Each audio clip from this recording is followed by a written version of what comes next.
First question, does the universe provide clues as to its origin? I think it does provide clear clues to its origin. It's not neutral in that sense.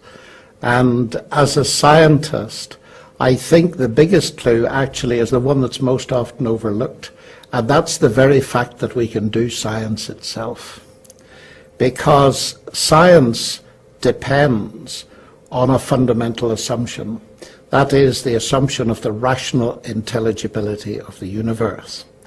And quite frankly, as a scientist, I do not see atheism giving any grounds for that fundamental assumption behind science. Because after all, what atheism is arguing is that the human brain is the human mind and is therefore the result of a mindless, unguided natural process.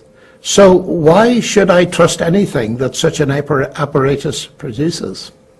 Whereas the theistic worldview, the Christian worldview, tells us that the reason the human mind can understand the universe out there is because the same God is author of both. And it's that fundamental faith of scientists, actually, that is justified by the Christian worldview, the biblical worldview, and is not justified by the atheist worldview. That's where I would start in answer to your question. Of course, you can go immediately beyond that. I'm a mathematician, and the fact that the universe is describable, at least in part, in mathematics, is one of the things that drove the rise of science. So I think the universe is very clearly not neutral in this respect. Why does the universe exist at all? Why is there something rather than nothing? Well, there again, that's one of the deepest questions of philosophy.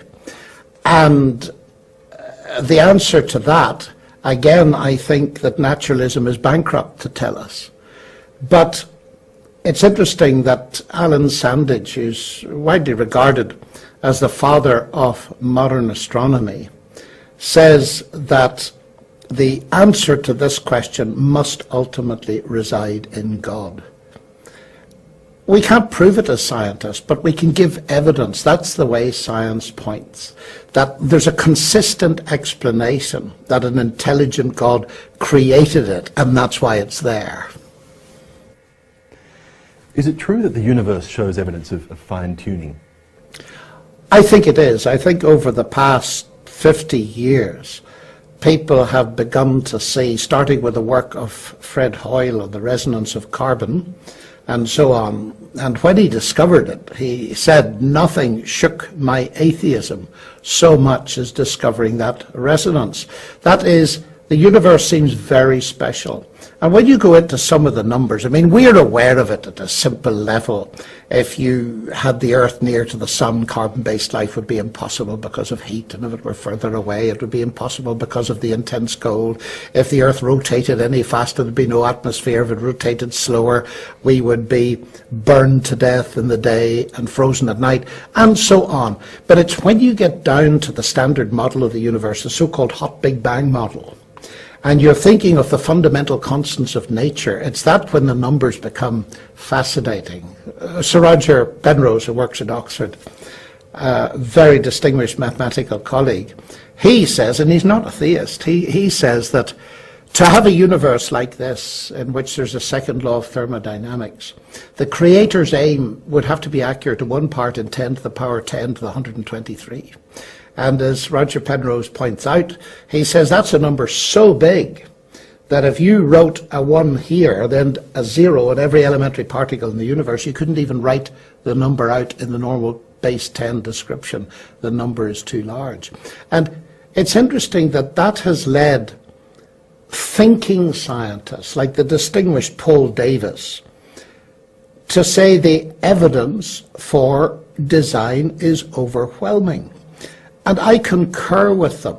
There seems to be something very special, and it's very special in a certain way, that it permits the existence of carbon-based life. Could you tell us a bit about the anthropic principle? Well, the anthropic principle, anthropos is Greek for human beings, And the anthropic principle is an idea that comes in various forms. And it relates to what I've just said, that the universe is somehow tailor-made for man. But it's formulated in many ways, and sometimes people say, well, of course we find ourselves in a universe like this one because it's the only one we could find ourselves in, and that's not very surprising. So they try to argue, as Richard Dawkins does, that the anthropic principle somehow explains something, but that's standing the thing on its head. It's the fact that it's like that that calls for explanation. There's a famous analogy that philosophers bring to bear on this, that's due to a philosopher who wrote a book on the multiverse theory. What he says is this: imagine a firing squad, and if I've got 50 marksmen pointing at me and they fire, the formulation I've just given would say, well, John, you oughtn't to be surprised if you find yourself alive after they all shoot, because after all, that's the only experience you could possibly have. But that's nonsense. I would be very surprised if they all missed. I would want to know if that is actually intentional. And so it seems to me that all these cosmic coincidences are things that cry out for explanation. They're not an explanation. And I'm amazed that Richard Dawkins says, well, there you have it, either God or the anthropic principle. Well, that's confusing. Evolution, getting down to biology now, is widely regarded as fact. What does the term mean?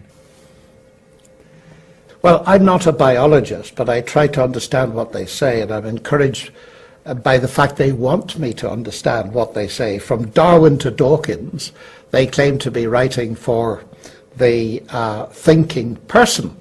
And I discover in their writings that evolution covers a wide variety of things.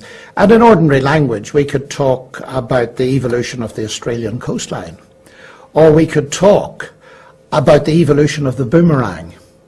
Now, the two uses of the word are very different, because the causal mechanism with the coastline is pretty random, motion of your wonderful oceans and wind and so on, whereas the evolution of the boomerang is clever, intelligent people thinking of how they could produce a better shape. So in one sense it can be a neutral term to describe that something has changed over time without reference to the mechanism. But of course in biology it tends to be associated with the mechanism. But we need to be careful, because there's a distinction to be made between the neo-Darwinian synthesis, as it's now called, which is really talking about the mechanism of natural selection plus mutation, a few other things like genetic drift and so on, and what that can accomplish. And the full neo-Darwinian synthesis is that that is responsible for all the varieties of life we find. Richard Dawkins goes further in his book The Blind Watchmaker and claims it's responsible for the existence of life, but has been frequently pointed out, and he himself of course now will make the distinction and allow it because it's so obvious, that the mechanism of mutation and natural selection cannot account for its own existence. The trouble is the word evolution is used to cover both the varieties of life springing from life and the origin of life itself. The famous evolutionary biologist Theodosius Dobzhansky said that prebiotic evolution is a contradiction in terms. But the trouble is the word evolution covers it all, and so people think that the natural selection and mutation can account for the existence of life, but we need to think harder. And often people will use the word molecular evolution for the former thing. So I think there are really three fundamental things to be distinguished. There's first origin of life. questions. There's secondly development of life questions, and there many biologists, though by no means all, separate evolution into two categories. Microevolution, the kind of thing that Darwin brilliantly observed, and about which there doesn't seem to me to be any controversy because we can actually observe it in the laboratory. And then there's the macroevolution, where it's a question of making an inference from the present to the past and arguing that the large steps, single cell to many celled, different kinds of methods of transmission of energy from the outside into the cellular system and so on, that they can be explained by extrapolating the micromechanism. And you find that they divide into two camps. There are those that go with Dawkins, and they're the gradualists. The micromechanism explains everything. And then there are others like Stephen Jay Gould, who are the saltationists, that there were big jumps. Of course, both of them believe that each of these things were achieved by a naturalistic, purely naturalistic means. But it seems to me that the question you ask is very important, because very often in discussion, it's not made clear at the start, what do we mean by evolution? And therefore there's immense confusion, because clearly something happens. My big question as a mathematician is, can the mechanism that Darwin and others have observed bear the weight that's put upon it?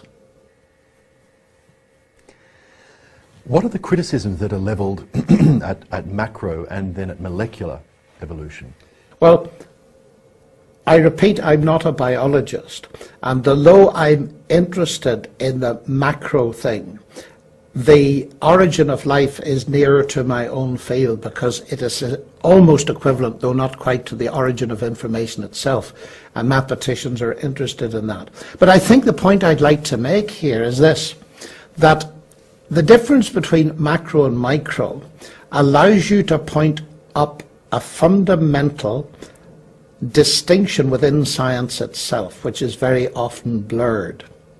You see, when it comes to changing finch beak length, as for example in the Galapagos Islands observations, that's something we can see. Now, we haven't seen the big transitions. People argue that there's fossil evidence of them, but we haven't actually seen them happen.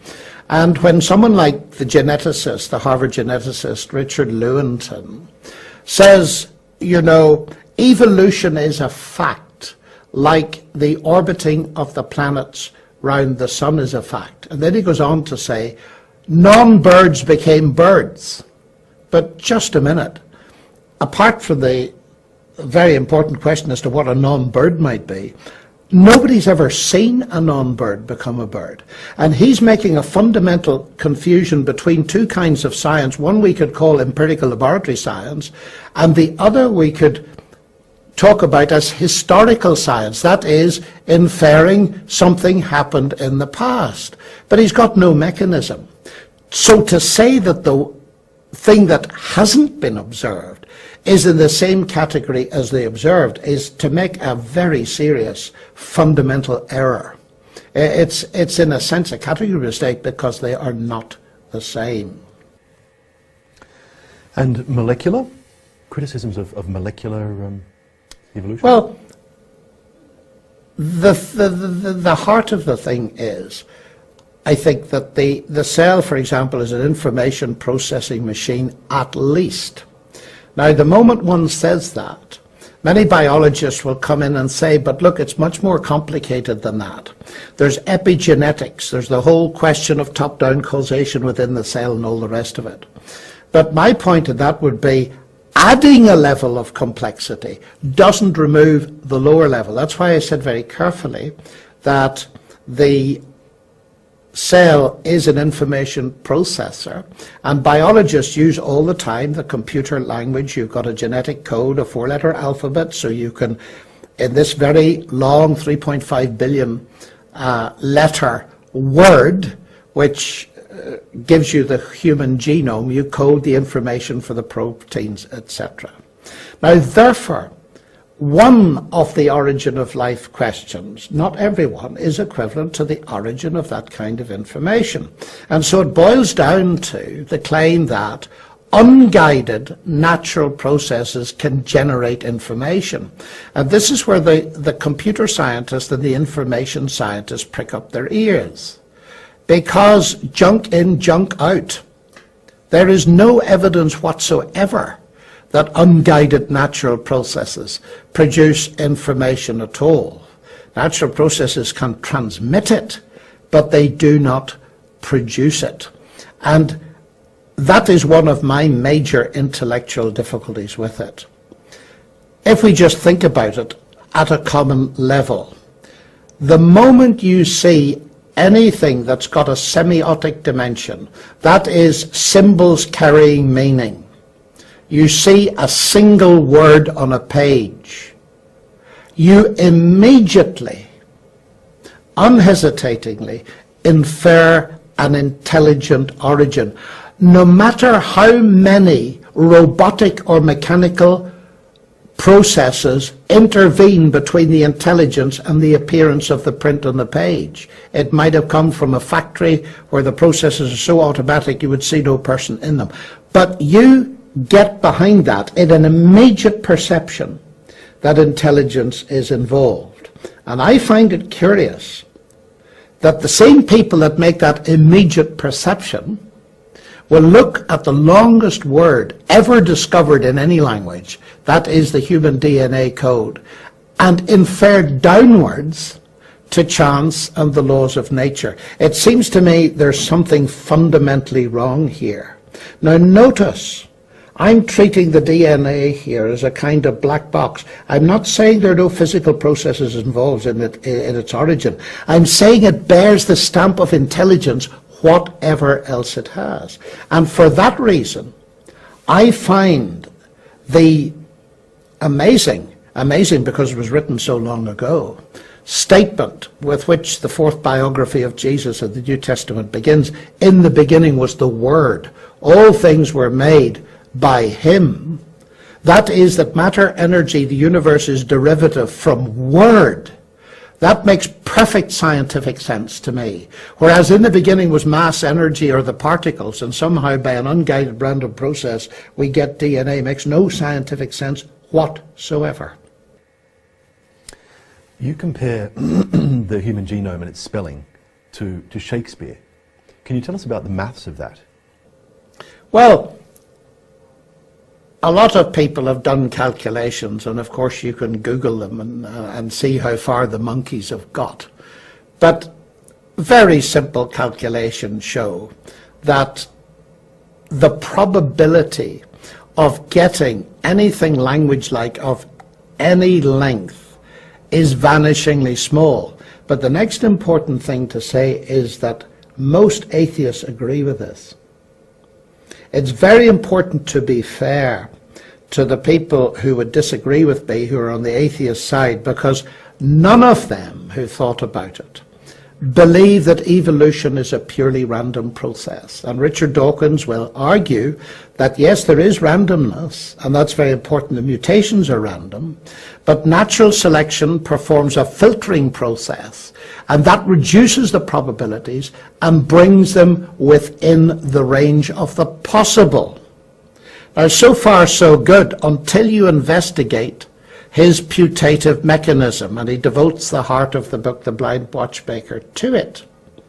And in that book, he brings to bear this monkey typing thing, and he has 28 monkeys across, and he introduces a target phrase from Shakespeare, methinks it is like a weasel.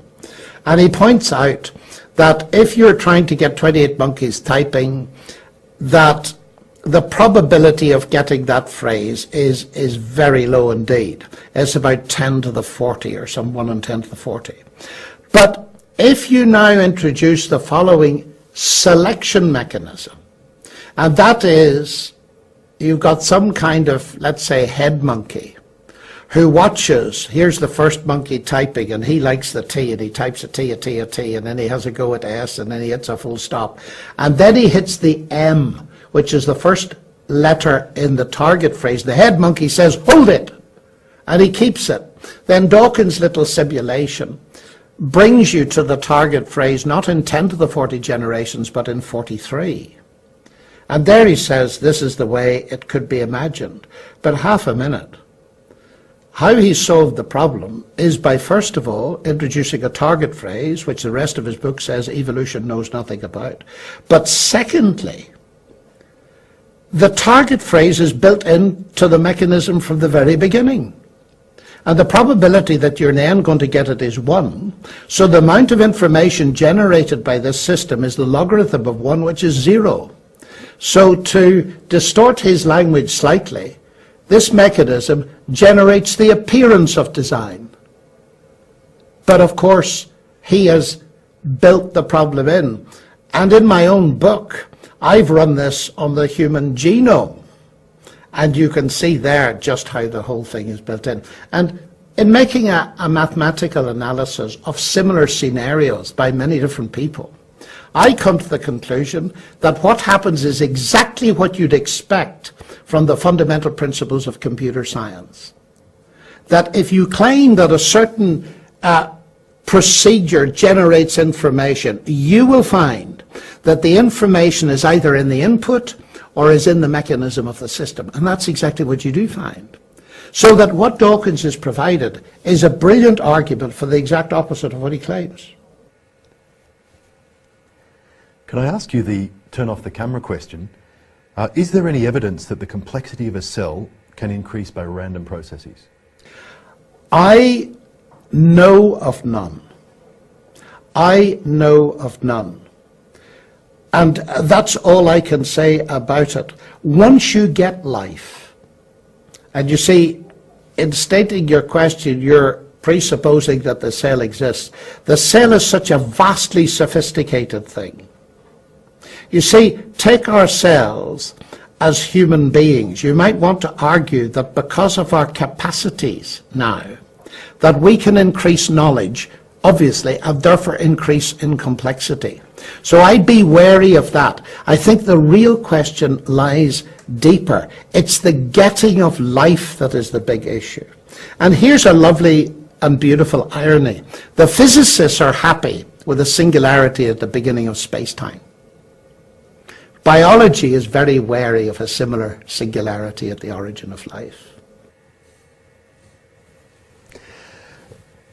What is the mathematics of that first cell getting going? Well, there again, I think that nobody really believes in randomness because the probability is just too much. I mean, Dawkins says in the same book, The Blind Watchmaker, that you're not going to get it by sheer higgledy-piggledy luck. And then he goes to a scenario. But you see, there's a hidden assumption that the origin of life itself doesn't have a mutating replicator to start with. You're trying to explain the origin of that. So you end up with the shuffling of chemicals and so on. And here Paul Davies is very perceptive. And I find him interesting because his own thinking seems to have evolved on the subject over the years. And he constantly refers to the fact that, look, people used to think that if you took a lot of chemicals and randomly shuffled them, you eventually get life given a few billion years. But he said if you filled the whole universe with a prebiotic soup, you wouldn't get it. Because it has to do with information. And once you bring that in, you're in a totally different ballgame. And then you're with the probabilities as in the letter-generating machine and the word-generating machine, and so on. So, as far as I can see, the mathematics, the information theory is all against it. So it makes you begin to wonder what's driving this. You see, if I put on an atheist hat for a moment, there's got to be a naturalistic solution. The ancient Greeks saw it. Evolution wasn't new to Darwin. Lucretius got most of the things Darwin got, and he deduced them from sheer materialistic philosophy. And that's not surprising, because if I imagine there's no God, there's only matter and energy, I will think up the theory of evolution in 5 minutes. The point is that true science It's not enough to deduce atheism from materialistic philosophy. We must have the evidence. And for the Christian, you see, the whole field is open because it's not an either-or thing. Because, as I've said, natural selection clearly works, certainly at the micro level. So it's up to science, fascinating task. Is there an edge to evolution? As some scientists would suggest, by far not the minority at the moment. Those are fascinating scientific questions. But for the materialist, it's got to be a naturalistic process. So they are in fact confined, and they dare not, and here now is a violation of a basic principle of science, they dare not follow the evidence where it leads. Because if naturalistically generated evidence starts to suggest there might be something more to the whole thing, well, then they got to close down on the basis of their philosophy, but not their science. Could you give us some clear thinking on the question of whether evolution is a mechanism that gets going as though it has some kind of internal force or intelligence, or whether it is indeed pure chance and purely unguided? What's happening here is very interesting. You see, so many atheistic scientists think they've got rid of the idea of creation, but actually what happens is they force more and more of the creative power into the processes of nature until you end up with what someone has dubbed the God particles. All the information is front-loaded. Well, of course, God could have done it that way. I would want to ask as a scientist, is the evidence like that? And in what few hints we get from the Bible, and if I might bring that in here, which may surprise some people as a scientist, but you see, the Bible, written thousands of years ago, says very little about the mechanism, and it puts its finger on the central issue of the origin of information. So my ears go up. As one famous scientist said to me, he said, how did the writers of the Bible possibly know that this would be important? You see. So in the Genesis account, which at one level is simple, it's brief, but the thing that is emphasis is, and God said, repeatedly, but not very often. Now, a superficial response to that would be, it's unpacking, in the beginning was the Word, and it's saying there are several, but very few steps where there's an input, an injection of information from outside the system, you see. Now, that makes perfect sense to me. And therefore, I would expect a naturalistic science to do a lot of profound work, but I'd expect some very few areas, like the origin of life, where if you try to unpack them on a purely naturalistic basis, the difficulties increase with time. They don't get lower with time simply because you're on the wrong track. Is your God a God of the gaps? Absolutely not. And I'm glad you asked the question. Because as a scientist, the dreaded gaps are something that we're very aware of. So the first point here, I think, to make is this, that it is not in the bits of nature that we don't understand that I find God. It's in the bits we do understand. And if I go back to the very first question, I look at the universe, the very fact that it's mathematically describable. Those aren't gaps. That's the fact. It lies at the basis of all science. And that, for me, is the overwhelming bit of evidence. To make it more precise, when Isaac Newton discovered his law of gravity, he didn't say, marvelous, now I know how it works, so I don't need God.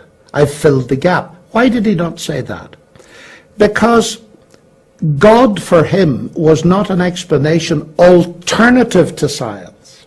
I think Richard Dawkins and many of the new atheists make a very basic and very silly mistake by confusing mechanism with agency. And so as the study of mechanisms increase, They think the need for an agent decreases. That's like saying that because you understand the laws of internal combustion, you don't need to believe in the existence of Henry Ford. It's as silly as that. And so that's the first point to make. And it's a very important part to emphasize, because very often the discussion, particularly by the press, who are always interested in the controversial bits, concentrate on the one area lower down, which I think is actually of secondary importance. They concentrate there, and they force in these gaps. But now, I think there's something much more subtle going on here, because I think there are two kinds of gap. The first kind is what I call the bad gaps. That is the gaps that disappear as science advances. But I believe there are gaps that appear as science advances. And as I said just now, if there is a God who gave an injection of information that was necessary together with whatever natural processes to start life, I would expect a purely naturalistic study of those processes to increasingly reveal a gap. That's exactly what origin of life research has done since 1953, when Miller and Urey won the Nobel Prize for supposedly discovering life. We now discover that it's so much more complex with this semiotic, this linguistic-like dimension. And now it's the very nature of what has been discovered that is pointing towards intelligence. So you see, it's in one sense a gap, in another sense it isn't. It's pointing towards an intelligent origin. The gap is that we cannot tell you what you would have observed had you been standing there. But it's not a gap in the sense that we're making an unjustifiable inference. I can see something that I've never seen before. The Smithsonian Museum has got a room in it where there are all kinds of gadgets. Nobody knows what they're for. But they're self-evidently the products of intelligent input, whatever other mechanisms and processes were used. And that's the point I'm making. That's not an inference from a gap, even though we don't understand what the thing's for or how it was made. It's what we see in the finished product, the text, if you like, at the end, that allows us to infer an intelligence. So I think this subject has been far too trivially treated, and people have just said, oh, God of the gaps, and that's the end of it. I think it's more subtle than that. But I do, as a scientist, I'm allergic to being accused of the God of the gaps, because I don't want to be understood as a lazy academic. I can't explain it, therefore God did it. It's because we can, at least in part, understand it, that we might be inclined to say that God did it.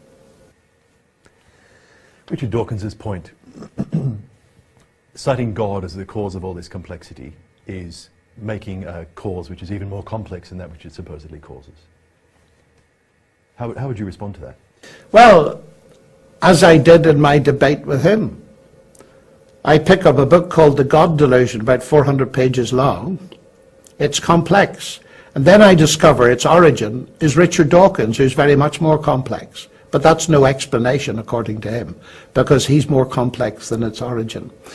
It's a very silly argument again, because it assumes that ultimate explanation must proceed from the simple to the complex.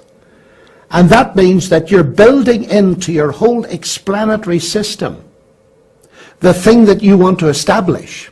And that's very dangerous. And indeed, science often, the explanations get more complex. For instance, it might sound very simple to explain the falling of an apple by gravity. And the mathematics of that would leave some people behind. But if I say actually it's to do with a warp in space-time, that'll leave practically everybody behind. We believe that explanation, not because it's simple, it isn't actually, but because it fits the case.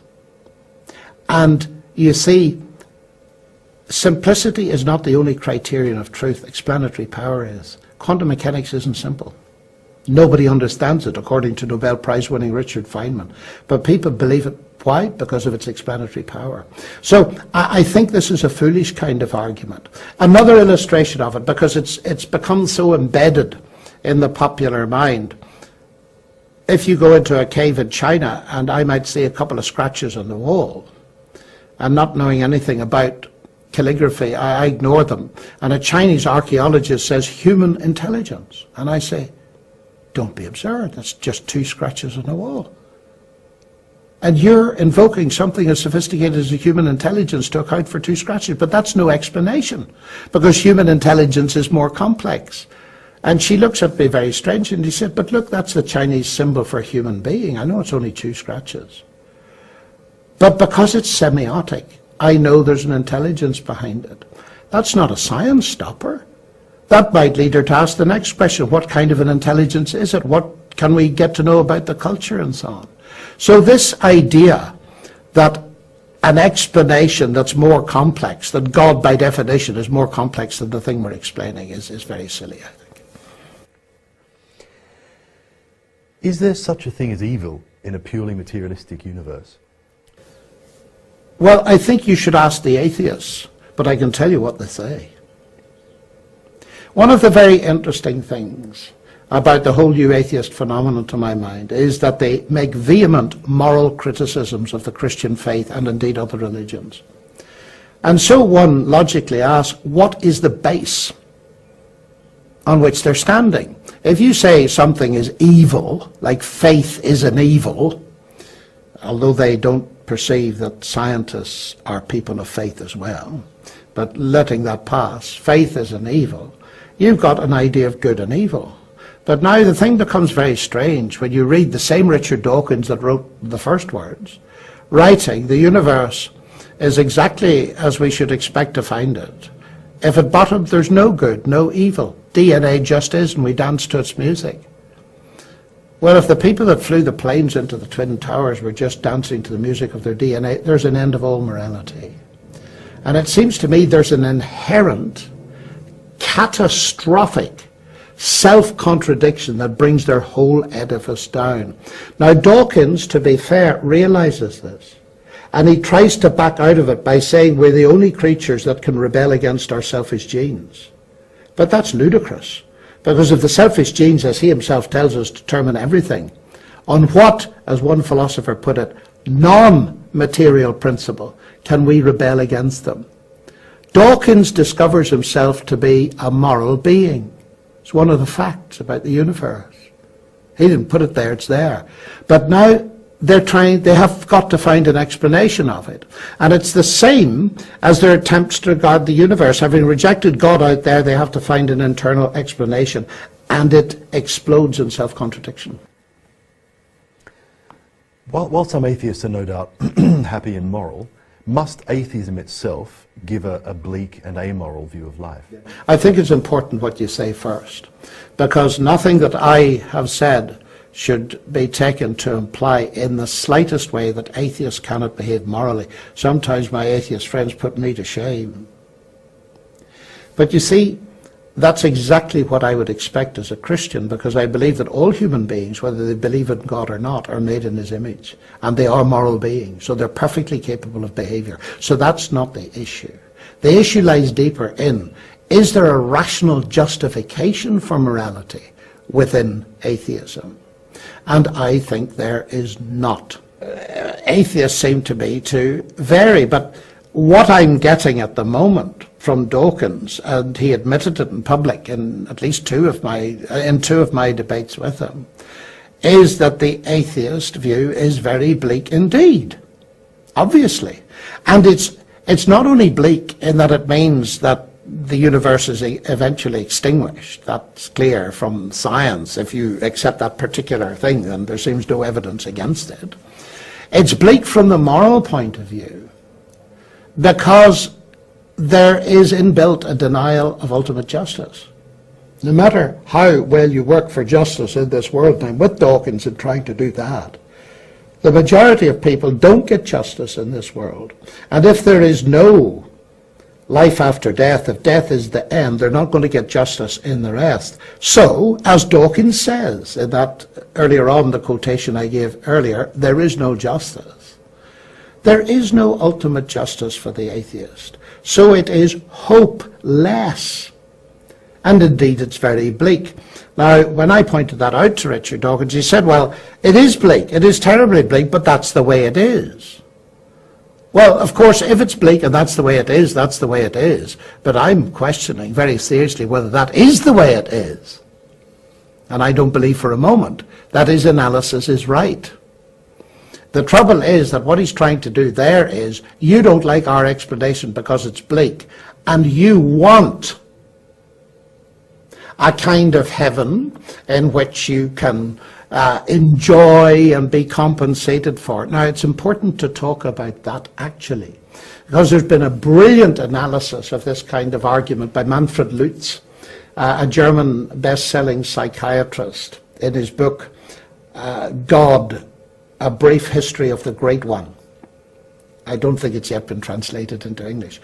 But Lutz makes the very important point that if atheism is true, then Freud can give you a brilliant explanation of how religion is pure escapism.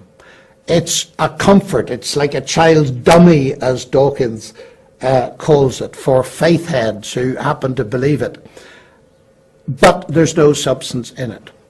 But Lutz points out, on the other hand, if there is a God, Freud will give you an equally good explanation why atheism is an escape from reality and reflects a desire never have to be accountable and face God. And then he makes the trenchant and absolutely accurate observation: Freud can give you no help whatsoever, nor can Jung, on the question of whether there is a God or not. So we need to beware of psychological trickery that bypasses the fundamental question, is there evidence that God is actual or not? Now, you've mentioned several times in your questions the matter of probabilities. And here there's a lot of fog generation going on. And Dawkins talks about the probability of God. God is improbable. But come to that, Richard Dawkins is improbable. The a priori probability of Dawkins' existence is practically zero. That's the same, it's true of everybody. But that's not the question. The question is not, how do you calculate the probability of Dawkins' existence? The question is there any evidence that he's actual? And it's the same with God. Calculations about the probability of God are totally beside the point. I'd almost say, even as a mathematician, they're a complete waste of time. The question is God actual? Now, it's not that I disparage the kind of Bayes' theorem arguments on probabilities connected with the existence of God that Richard Swinburne and other people have developed, because Bayes' theorem is a serious theorem on probability. It's just I'm making the simple point that it's very clever ploy to use arguments about probability to divert attention from the very obvious question, is there evidence that God is actual? If DNA suggests spelling in an author or intelligence, what about the DNA in an AIDS virus?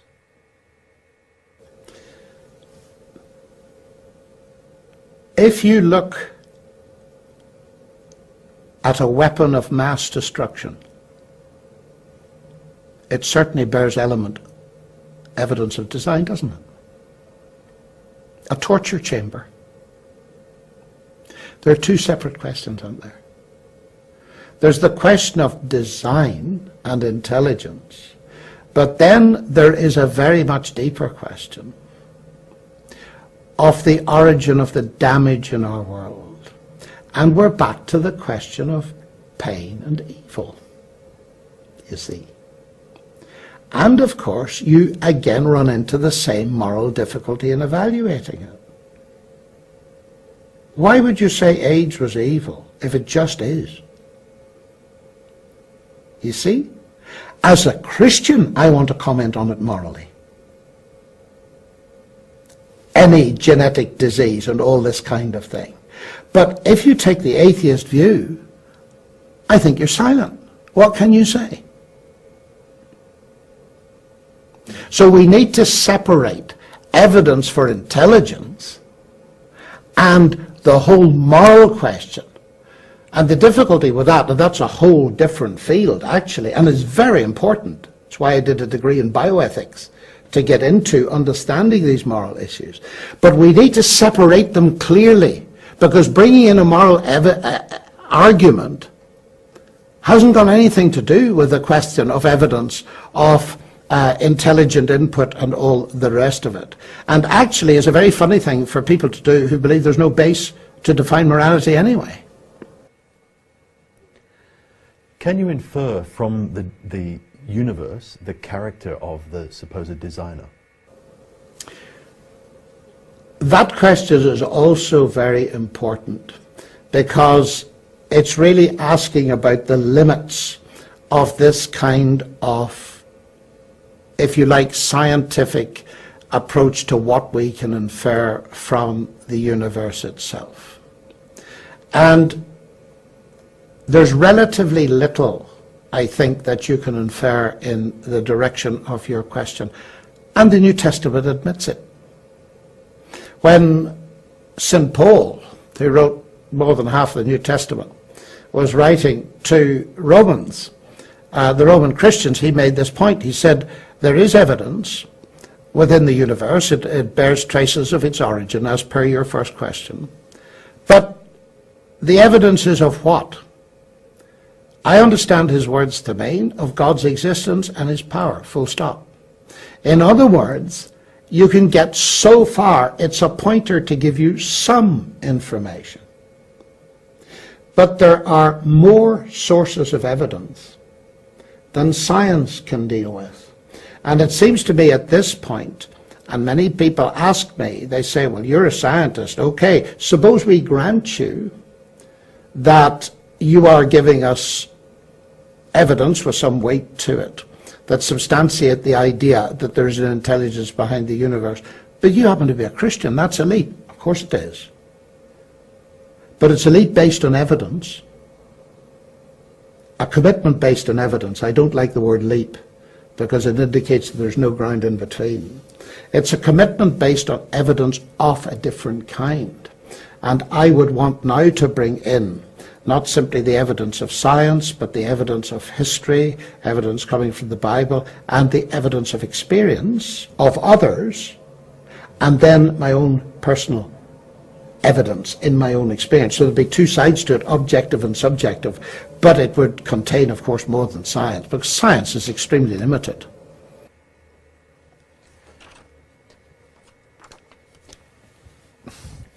Science is extremely limited. That was actually, just took the words out of my mouth. My next question was, can science explain everything? No, of course not. Some people believe it can, like Peter Atkins. But that's actually very silly. And Dawkins has the sense to see that that's nonsense. And he points out that you have difficulty with ethics. Of course you have. Science can explain to you that if you put poison in your granny's tea, it will give her a very uncomfortable day. In fact, it will do worse. But science can't tell you whether you ought to do it or not to get your hands on her property. And the pathway from science to ethics is extremely problematical. You see, Bertrand Russell once said, what science cannot tell us, mankind cannot know. That's the ultimate expression of what's called scientism. Although Bertrand Russell himself did not go that far. But he said this, and it's a beautiful formulation of the view we call scientism. What science cannot tell us, mankind cannot know. But you see, his logic departed him there. Because that statement is not a statement of science. So if it's true, you cannot know it. So if it's true, it's false. So it implodes. It's logically incoherent. Sir Peter Medawar was far more sensible. Brilliant Nobel Prize-winning scientist. And he said, it's very easy to see that science is limited. It cannot answer the simple questions of a child. What am I here for? What's the purpose of life? What's the meaning of life? Where am I heading? And it's no insult to science to say it is limited. Indeed, its success has largely been due to the fact that it is narrowed its spectrum of questions. Its grid of questions is very fine. And it is very superficial thinking to imagine that science can explain everything, whatever that means. I said to Richard Dawkins, you know, I could put you under the world's best scanner and scan your brainwaves and everything that is emanating out of your head, but I'd never get to know you as a person unless you reveal yourself to me. So the fact that it's limited, I'm very happy to say as a scientist, it doesn't deal with beauty, it doesn't deal with aesthetics, and so on. How impoverished life would be. Indeed, if science dealt with everything, we'd have to shut half of our university departments. We'd save some money. Just a final question. Your study of the natural world has made you look for and cultivate a relationship with the designer. Can I ask you a personal question? What satisfaction or emotional payoffs do you derive from that, and what payoffs do you think people derive from atheism? Well, it's very difficult to answer with the atheists, but for me as a scientist at the intellectual level, there's the kind of thrill, but enhanced, of having a relationship with the person that invented it all. Many a scientist would give their right arm to be acquainted with a Nobel Prize winner, to talk to them about these things. So at that very simple level, the fact that one has a relationship that's real with the God that invented the atom, that's not bad for a start. But it's much bigger than that, because we live in a moral universe. And my relationship with God is not purely a matter of rationality and so on.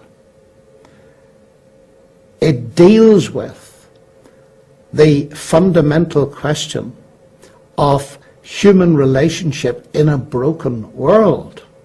And I discover, one, that I'm a moral being, and two, that I've broken even my own moral standards. And any religion worthy of the name has got to square that circle. What about the question of human guilt and forgiveness? Is it real or is it not? And so on and so forth. And that is why I'm a Christian, because Christianity actually doesn't compete with anything else, because it offers me something no other religion does. And that is the unique fact that God loves me as an individual, but respects my choice.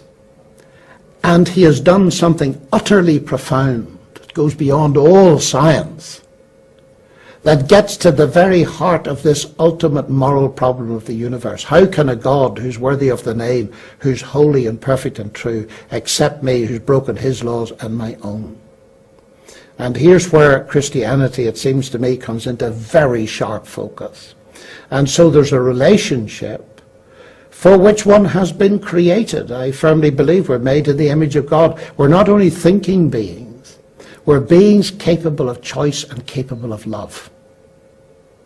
And therefore, to me, just as on the lower level, we get satisfaction in our families, in our friends, so on this higher and deeper level. Someone wrote, didn't they, that there's a God-shaped space in all of our hearts, and it's the sense of having that full and being in touch with the ultimate reality behind the universe that I find infinitely satisfying.